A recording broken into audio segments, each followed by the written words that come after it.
Bulletin का बाकायदा आगाज करेंगे और आपको सबसे पहले बताएं कि चाय पीने के शौकीन अफराद के लिए बुरी खबर है। चाय की चुस्कियां जेब पर भारी पड़ेंगी। पत्ती एक बार फिर महंगी हो गई है। 1 किलो खुली पत्ती 1400 से बढ़कर 1600 की होगी। मुख्तलिफ ब्रांड की कंपनियों का 900 ग्राम का पैकेट 300 रुपये तक महंगा होकर 1850 रुपये तक जा पहुंचा। आए रोज पत्ती की कीमत बढ़ने पर दुकानदार परेशान है। महंगाई की वजह डॉलर को करार दे दिया है। पत्ती एक बार फिर से महंगी हो गई है। 1 किलो खुली पत्ती 1400 से बढ़कर 1600 रुपये की हो चुकी है। कीमत बढ़ने पर दुकानदार परेशान है। महंगाई की वजह डॉलर को करार दे दिया।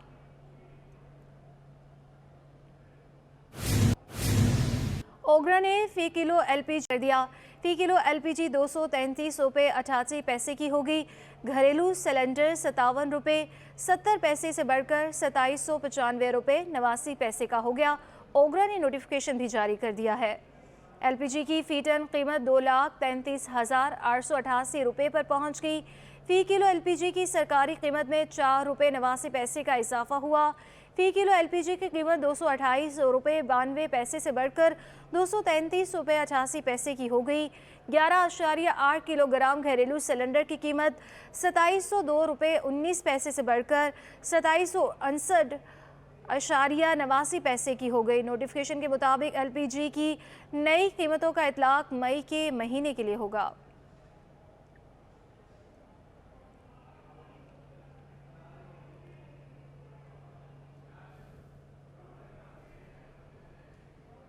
सूबाई वज़ीर खुराक मुकेश चावला ने गंदम और आटे की किल्लत से इनकार कर दिया। कहा फ्लोर मिल्स एसोसिएशन बात कर रहे हैं। 4 अरब रुपए की गंदम फराहम कर चुके हैं। 125 से 130 से जायद का आटा फरोख्त नहीं होना चाहिए। सूबाई वज़ीर इत्तला शर्जील मेमन का 14 लाख मैट्रिक टन गंदम की खरीदारी का हदफ पूरा करने का आज़म। वो गंदम हम इनको दे रहे हैं इसकी पास्को वाली, वो जब लैंडेड कॉस्ट आई थी वो थी 14,000 रुपए की। तो उस पर भी इतना बड़ा कंसेशन दे रही है सिंध गवर्नमेंट। अगर वो 10,500 रुपये में आप 1,000 रुपये इनका ग्राइंडिंग का लगाए, 1,500 रुपये लगा लें, तो वो बनता है जाकर 120 रुपये पर केजी विद ग्राइंडिंग। जो मार्केट में आटा होना चाहिए 125 से 130 रुपये का, मगर ये कह रहे हैं कि 200 रुपये का आटा। जब गवर्नमेंट आपको डेली बेसिस पर 140 से 200 गाड़ियां आपकी लोड हो रही हैं मारीपुर से, आप सब साफियों को मैं रिक्वेस्ट करूंगा आप जाएं, कवरेज करें। अभी भी उनकी गाड़ियां लोड हो रही हैं। मेरे पास वीडियोस हैं जो ईद के 5 दिन जो छुट्टियों के थे उसके अलावा जब से हमारा पैक्ट हुआ है तब से उनको डेली 100-150 गाड़ियों के बीच में डेली डिलीवरी हो रही है। तो ये कहना कि गंदम की शॉर्टेज है, आटे का बोरा नहीं। सिंध गवर्नमेंट के पास गंदम है, पास्को की गंदम पड़ी हुई है। वो लाख बोरी जो इनकी बाकी है वो काइंडली वो उठाएं, अगली 5 लाख बोरी की पेमेंट करें, वो हाजिर है। ये कहना कि आप बॉर्डर्स खोल दें, आप हर एक चीज़ करें, नहीं जी। सिंध गवर्नमेंट ने अपनी प्रिक्योरमेंट करनी है। बॉर्डर्स मैं खोलता हूँ तो उसे स्मगलिंग का काफ़ी खदशा है कि वो कहीं बैरून मुल्क दूसरे मुल्क में ना चली जाए वाया रोड, क्योंकि ये हम पिछले सालों में सफ़र कर चुके हैं, जिसकी वजह से हमें गंदम इम्पोर्ट करनी पड़ी। जब पूछा गया कि आटा महंगा क्यों दे रहे हो तो बोलते हैं हम स्ट्राइक पर चले जाएंगे। 10,500 में गंदम हम दे रहे हैं। एक्स मारीपुर गोदाम वो होता है 105 रुपये, मतलब फी किलो हो गया। 15 रुपये आप उसमें ग्राइंडिंग लगा दें तो वो हो जाता है 120 रुपये। 10 रुपये का भी पर केजी मुनाफा रखें या 5 का रखें, 125 से 130 से ऊपर तो आटा नहीं होना चाहिए। कराची प्रेस क्लब में सीनियर सहाफ़ी शम्स कैरियों की जानिब से सिंधी अदाकारों और फ़नकारों के एजाज़ में तकरीब का इनेकाद किया गया। तकरीब में मारूफ मज़ाही अदाकार अली गुल मुल्ला, सोहराब सोमरो, फ़नकार बैदल मसरूर और दीगर भी शरीक हुए। मज़ीद तफ़सीलात जानते हैं अपने नुमाइंदे मुमताज़ जमाली से।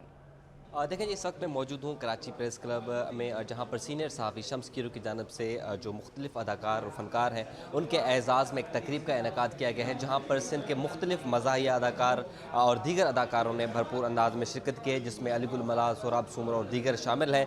अली गुल मलाह जो कि यूट्यूबर भी हैं, साथ ही साथ TV के मारूफ मज़ाहिया अदाकार भी हैं। सर बहुत शुक्रिया, आपने वक्त दिया। कैसा महसूस कर रहे हैं प्रेस क्लब में आने? बहुत खुशी हुई है। ये तो प्रेस क्लब तो एक बहुत बड़े लोग होते हैं, यहाँ पे साहब भी पढ़े लिखे लोग होते हैं, उनके सवालात है वो हम तो उनके परस्तार रहते हैं। सहाफ़ियों के भी। लेकिन आज उन्होंने हम सिंध के कलाकारों को, ख़ास करके मज़ाहिया कलाकारों को बहुत बड़ा एज़ाज़ दिया, यहाँ पे इज़्ज़त बख्शी, हमें खाना खिलाया और हमारे साथ गपशप की, बातें की। बहुत खुशी हो रही है हमें कि ये एक तारीख़ी एक इमारत है जो प्रेस क्लब की है। हम बाहर से देखते थे, लेकिन आज अंदर उन्होंने बुला के हमें बड़ी इज़्ज़तें दी हैं। मौलाना को सलामत रखे। Thank you. इनके लाखों के तादाद में सब्सक्राइबर भी हैं यूट्यूब पर, साथ ही साथ ये टीवी में प्रोग्राम भी करते हैं, मुख्तलिफ जो है ये पैरोडी भी करते हैं। लिहाजा आज शम्स कीरू की जानब से इन तमाम अदाकारों के एजाज़ में तकरीब दी गई और साथ ही साथ इनको सिंधी अजरक भी पहना कर इनको जो है एजाज़ बख्शा गया। नाज़िम, बिलाल चौरंगी से कोरंगी जाने वाली सड़क का एक हिस्सा टूट फूट का शिकार हो गया। सड़क से गुजरना शहरियों के लिए दुश्वार है। स्ट्रीट लाइट्स ना होने के बाइस रात के औकात में हादसा दुरूनमा होने लगे। मज़ीद जानते हैं हमारे नुमाइंदे सादत हुसैन से। सादत, बताइएगा। जी बिल्कुल, इस वक्त मैं कोरंगी 2.5 नंबर की जानिब जाते हुए जो सड़क है मैं उस पर मौजूद हूँ और काफ़ी अरसे से जो है ये सड़क खस्ता हाली का शिकार है, जिसकी वजह से यहाँ से गुज़रने वाले जो शहरी हैं उनको काफ़ी ज़्यादा मुश्किलात का सामना होता है और इस सड़क से उड़ने वाली जो धूल मिट्टी है उसके जो आसपास जो दुकानें हैं उनका कारोबार भी शदीद मुतासिर होता है। इसी सिलसिले में हमारे साथ एक यहाँ पे कारोबारी हज़रात सुहेल मौजूद हैं, इनसे जानते हैं। सुहेल, बताइए कि ये काफ़ी अरसे से जो है टूट फूट का शिकार है, तो इससे कितनी मुश्किलात होती हैं और यहाँ पे जो हादसा वगैरह भी रोनुमा होते हैं? जी बिल्कुल, हादसा भी हो चुके हैं और मुश्किलात भी बहुत होती है, क्योंकि कारोबार है देखो कि यहाँ पे क्योंकि सीवरेज की लाइन भी बहुत ख़राब है। बिल्कुल ही दुकान के सामने इतना पानी जमा होता है कि जिससे कारोबार बिल्कुल ही बंद हो गया। रमज़ान का सीज़न इस बार मेरा जो है ना बहुत डाउन हो गया, मायूस था, लेकिन क्या करूँ, और इतनी महंगाई में ये सब बहुत मुश्किल है। कोई मुताल्लिका इंतज़ामिया को यहाँ पे आई, उसने कोई यहाँ पे काम करने की कोशिश की? इंतज़ामिया आती है, काम करती है, लेकिन वो फिर दोबारा से वही पानी निकल आता है और जो है ना रोड ख़राब, इसी वजह से रोड दिए बना तो रहे हैं, बन तो जाएगा, लेकिन इस पानी से, गटर के पानी से रोड दोबारा ख़राब हो जाएगा। तो ये तो मैं नहीं कहता हूँ कि ये मसले का हल होगा। मैंने ये देखा कि यहाँ पे जो है स्ट्रीट लाइट्स भी नहीं है, तो रात में अंधेरा होता होगा, तो फिर किस तरीके से यहाँ पे सफ़र करते होंगे? अंधेरा होता है और बाकायदा यहाँ एक्सीडेंट भी बहुत हो चुके हैं। मैं खुद यहाँ पे जो एक्सीडेंट होते हैं उनको मैं खुद जाके यहाँ पे जितना मुझसे हो सकता है मैं हेल्प करता हूँ, मैं मदद करता हूँ, जैसे कि एम्बुलेंस को बुलाना और उसके अलावा उनके घर वालों को फ़ोन करना, ये सब किया मैंने पहले, और इससे काफ़ी सारे नुकसानात भी हुए हैं और जो कि होते रहे, आवाम बहुत परेशान है इससे। जी बिल्कुल, आपने सुना यहाँ पे जो सुहेल है जिनकी यहाँ पे दुकान है, उनका कहना है कि इस सड़क ख़राब होने की वजह से और स्ट्रीट लाइट ना होने की वजह से जो है यहाँ पे हादसात भी रोनुमा होते हैं, साथ साथ यहाँ पे जो है अंधेरे का फ़ायदा उठाते हुए जो यहाँ पे जो डकैत होते हैं वो भी उनकी वजह से यहाँ पे जो है वारदात रोनुमा होती है। साथ ही जो यहाँ से उड़ने वाली धूल मिट्टी है उससे भी उनका कारोबार काफ़ी ज़्यादा मुतासिर होता है। जी, रोशनियों का शहर इंतज़ामिया की गफलत के सबब तारीकी में डूबने लगा। क़य्यूमाबाद से कोरंगी क्रॉसिंग जाने वाली मरकज़ी सड़क पर स्ट्रीट लाइट्स ख़राब होने के बाइस अंधेरे में डूब गई हैं। मज़ीद बता रही हैं नुमाइंदा नमरा रियासत। बिल्कुल जी, मैं इस वक्त मौजूद हूँ क़य्यूमाबाद से कोरंगी क्रॉसिंग जाने वाली सड़क पर। ये एक अहम और मरकज़ी शाहरा है जिससे पब्लिक ट्रांसपोर्ट के अलावा दीगर ट्रांसपोर्ट भी यहाँ का गुजर होता है, लेकिन उसके बावजूद गुज़श्ता कई अरसे से यहाँ पे स्ट्रीट लाइट्स जो है बंद है। रोशनियों के शहर कराची को जो है वो तारीकी में मुब्तला हो रहा है। मुतादिद मकामात की तरह इस वक्त यहाँ पर भी जो है स्ट्रीट लाइट का मसला है जो शहरियों के लिए इंतहाई मुश्किलात का सबब बन रहा है। हमारे साथ शहरी मौजूद है, इस हवाले से इनसे जानते, बताइएगा कब से ये स्ट्रीट लाइट का मसला है और क्या मुश्किलात है इसके स्ट्रीट लाइट ख़राब होने के बाद? मैम, कम से कम इसको 2 साल तो हो चुके हैं और जिसकी वजह से जो है ना चोरी चकारी में जो है ना बहुत ज़्यादा जो है ना मसला आ रहा है, और दूसरा ये है कि एक्सीडेंट में जो है ना मसला आ रहा है, बहुत ज़्यादा आ रहा है। अच्छा, इंतज़ामिया से क्या कहेंगे इस हवाले से, और अब तक कोई इंतज़ामिया से रुजू करने की कोशिश की गई हो इस हवाले से? ज़ाहिर है वाक़यात बढ़ते जा रहे हैं, हादसात बढ़ते जा रहे हैं, इसके सबब?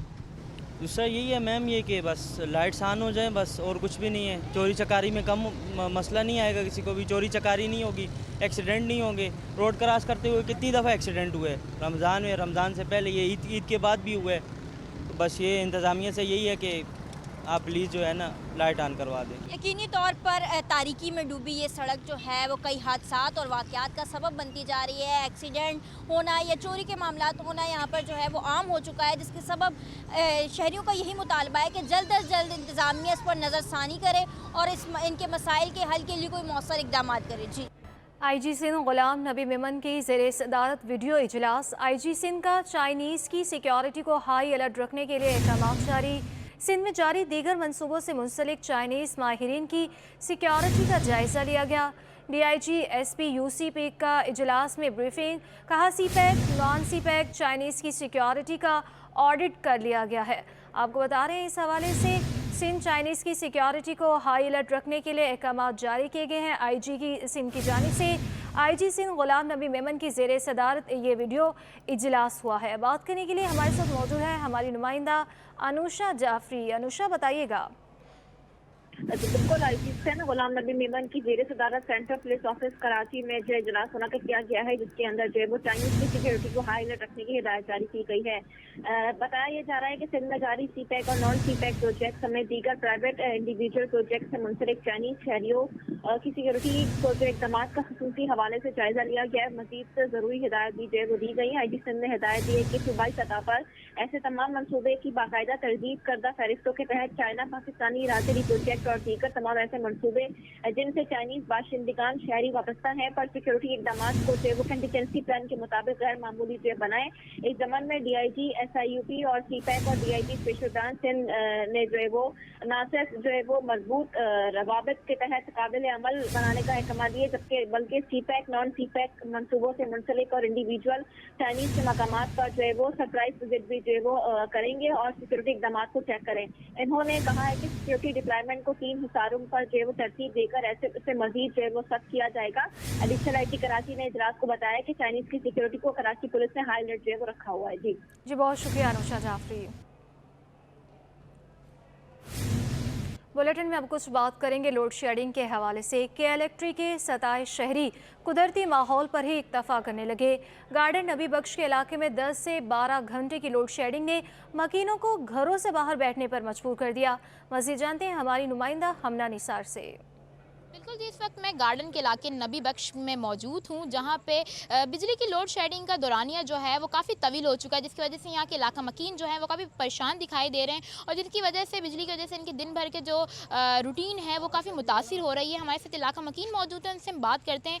बताइएगा कि जब बिजली नहीं होती है तो क्या क्या घर के काम जो आपके मुतासिर होते हैं? ये घर के ही काम होते हैं, रोटी हंडिया बर्तन झाड़ू लकड़ी पे पकाते हैं। बिजली है ना 3-3 घंटे जा रही है और बाहर बैठ जाते हैं निकल के। अच्छा, ये बताइएगा जब बिजली नहीं होती है तो घर के कौन कौन से काम मुतासिर होते हैं आपके? पानी नहीं होता घर में, लाइट की वजह से परेशान, बच्चे सोते भी नहीं हैं, इतनी पानी नहीं भर सकते, कुछ भी नहीं होता, परेशान हो जाते हैं बहुत, इतनी गर्मी, छोटे घर हैं।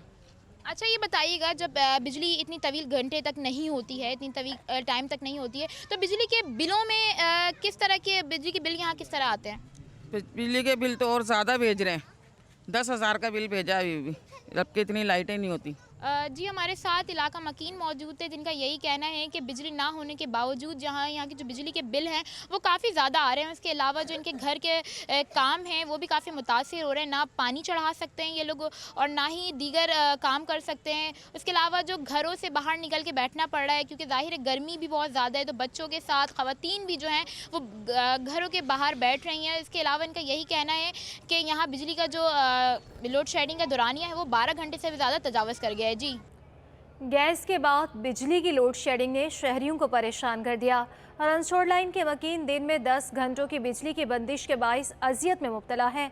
काविश मेमन की रिपोर्ट देखिए। गैस के बाद बिजली बंदिश का भी बहरान सर उठाने लगा। रनछोड़ लाइन में बिजली 10-10 घंटे गायब रहने लगी। इलाका मकीन बिजली बंदिश पर फट पड़े, कहा कि भारी भरकम बिल आते हैं, बिल की अदायगी वक्त पर करते हैं, इसके बावजूद लोड शेडिंग हो रही है। गर्मियों का आगाज होते ही बिजली की बंदिश शुरू हो जाती है। तकरीबन 80 से 90% हमारे बिल कंप्लीट है और जो बकाया जो हो वो भी किस्तें तो भर ही रहे हैं। मतलब बिल का हमारा कोई इश्यू नहीं है, मतलब इनको कोई हमारी फिक्र ही नहीं है। गर्मियों का आगाज़ ही हुआ है, इसके में 10 घंटे की लोड शेडिंग हो रही है। सुबह 10:30 बजे से 1 बजे तक लाइट लोड शेडिंग हो रही है। गवर्नमेंट को चाहिए इस मामले में कुछ एक्शन ले, क्योंकि यहाँ तो 18-18 घंटे की लाइट की भी लोड शेडिंग है और गैस की भी लोड शेडिंग है। शहर के दीगर इलाकों में बिजली की लोड शेडिंग का सिलसिला जारी है, जिसके बायस शहरियों के मुश्किलात का सामना है। मुस्लिम लीग नून कराची डिवीज़न के जनरल सेक्रेटरी नासिरुद्दीन महमूद कहते हैं कि मरदमशुमारी पर तमाम जमातों को सख्त तहफ़्फ़ुज़ात हैं। मरदमशुमारी करने वाले अमले को मज़ीद तरबियत की ज़रूरत है। दुरुस्त मरदमशुमारी होगी तो शहर के मसाइल में इजाफा होगा। हमारे नुमाइंदे शुएब मुख्तार इस वक्त उनके साथ ही मौजूद हैं। मज़ीद उन्हीं से तफसीलात जान लेते हैं। जी शुएब, बताइएगा। बिल्कुल कराची में जारी मरदमशुमारी से मुतालिक मुख्तलिफ जमातों को शदीद तहफ़्फ़ुज़ात हैं। इस सिलसिले में MQM, पीपल्स पार्टी और PTI हमें सरापा एहतजाज दिखाई देती है। इन जमातों का ये कहना है कि शहर में मरदमशुमारी जो है शफाफ तरीके से होनी चाहिए।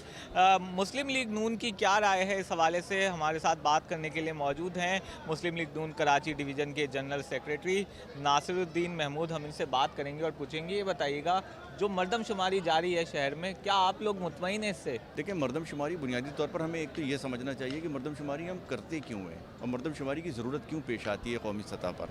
तो मरदमशुमारी मेरे नज़दीक मैं ये समझता हूँ कि इसकी दो बुनियादी वजूहात हैं। एक तो वजह यह है कि इसकी बुनियाद पर हम वसाइल को तकसीम करते हैं ताकि वहाँ रहने वाले अफराद को पूरा इंफ्रास्ट्रक्चर मुहैया किया जाए, उनकी ज़रूरत के मुताबिक अस्पताल, उनकी ज़रूरत के मुताबिक तालीमी इदारे, मतलब इंसान की ज़िंदगी से मुताल्लिक जो भी ज़रूरियात हैं वो उनको वहाँ पहुँचाई जाएँ। और दोयम ये कि उस बुनियाद पर लोग अपने नुमाइंदों का इंतखाब करें जो मुख्तलिफ जो हमारे असम्बलीज़ हैं, यानी सूबाई असम्बली, कौमी असम्बली और फिर उसके भी नीचे अगर हम देखें तो बल्दियाती जो हमारा निज़ाम है उसमें जाएँ, अपने नुमाइंदों के इंतखाब के नतीजे में वो नुमाइंदे वहाँ जाकर रियासत की पॉलिसी में और सूबे की पॉलिसी में अपना हिस्सा डालें। मरदमशुमारी जो डिजिटल बुनियादों पे की गई है ये बेहतरीन है, इसलिए कि अब हम 21वीं सदी में हैं और ये मीडिया का दौर है, हमें मीडिया से फ़ायदा उठाना चाहिए। लेकिन बदकिस्मती से हमारे यहाँ चूँकि उसको समझने वाले लोगों की तादाद कम है, लिहाजा लोग उससे इस्तिफ़ादा नहीं कर सकें। और फिर आप ये देखें कि जो अमला जो हमारे घरों पे आ रहा है वो भी बहुत ही अनट्रेंड लोग हैं, बहुत ही यंग लोग हैं, वो स्कूल के असातिज़ा हैं, वो बेचारे वो उसको उनकी ख़ुद अपनी स्किल ऐसी नहीं है कि वो उसको भर सकें। जी बिल्कुल, इनका यही कहना है कि इदारा शुमारियात को मरदमशुमारी से मुतालिक ज़्यादा से ज़्यादा आगाही फराहम करने की ज़रूरत है। दुरुस्त मरदमशुमारी होगी तो शहर के वसाइल में इजाफ़ा होगा। जी, फ्लोर मिल्स एसोसिएशन ने एक बार फिर आटे की सप्लाई रोकने की धमकी दे दी। सिंध हुकूमत के सामने मुतालबात रख दिए। चौधरी आमिर अब्दुल्ला ने सिंध हुकूमत पर धोखाधड़ी का इल्ज़ाम लगा दिया है। काविश मेमन की रिपोर्ट देखिए। शहरे कायद में एक बार फिर आटे के बहरान का खदशा, फ्लोर मिल्स ने हड़ताल की धमकी दे दी। कराची प्रेस क्लब में प्रेस कॉन्फ्रेंस करते हुए फ्लोर मिल्स एसोसिएशन के चेयरमैन चौधरी आमिर अब्दुल्ला ने कहा 4 करोड़ बोरियां सिंध में स्टॉक हो चुकी हैं, जानबूझकर गंदम स्टॉक की जा रही है। पंजाब में आटा सस्ता और सिंध में सीजन में भी महंगा आटा मिल रहा है। एक तरफ पंजाब में सस्ते आटे के पैकेज चल रहे हैं, मुफ्त आटा तकसीम किया जा रहा है, और दूसरी तरफ सिंध के साथ क्या जुल्म है कि यहाँ की आवाम गंदम के भरे सीज़न में 175 रुपये किलो आटा लेने पे मजबूर है। और मिनिस्टर साहब इल्ज़ामात हमारे ऊपर लगा रहे हैं, जिसका मैं सख्ती से कंडेम करता हूँ इस बात को। चौधरी आमिर अब्दुल्ला बोले, सिंध से आने वाली गंदम को बिला रोक टोक कराची आने की इजाजत दी जाए। मुतालबात तस्लीम ना होने की सूरत में हड़ताल का ऐलान कर देंगे। हमारा मुतालबा एक ही है कि सिंध से गंदम कराची आने दी जाए, कोई रोक टोक नहीं होनी चाहिए इसमें किसी सूरत भी। जो हमारी रिक्वायरमेंट है उसके मुताबिक गंदम कराची आनी चाहिए, ये हमारा एक ही मुतालबा है। और कल शाम 7 बजे तक अगर कोई बात ना मानी गई तो हम गैर मुय्यन मुद्दत तक हड़ताल पे जा रहे हैं। फ्लोर मिल्स ने महंगे आटे का जिम्मेदार भी दुकानदारों को करार दिया। कैमरामैन साजिद के हमरा काविश मेमन, सिटी 21।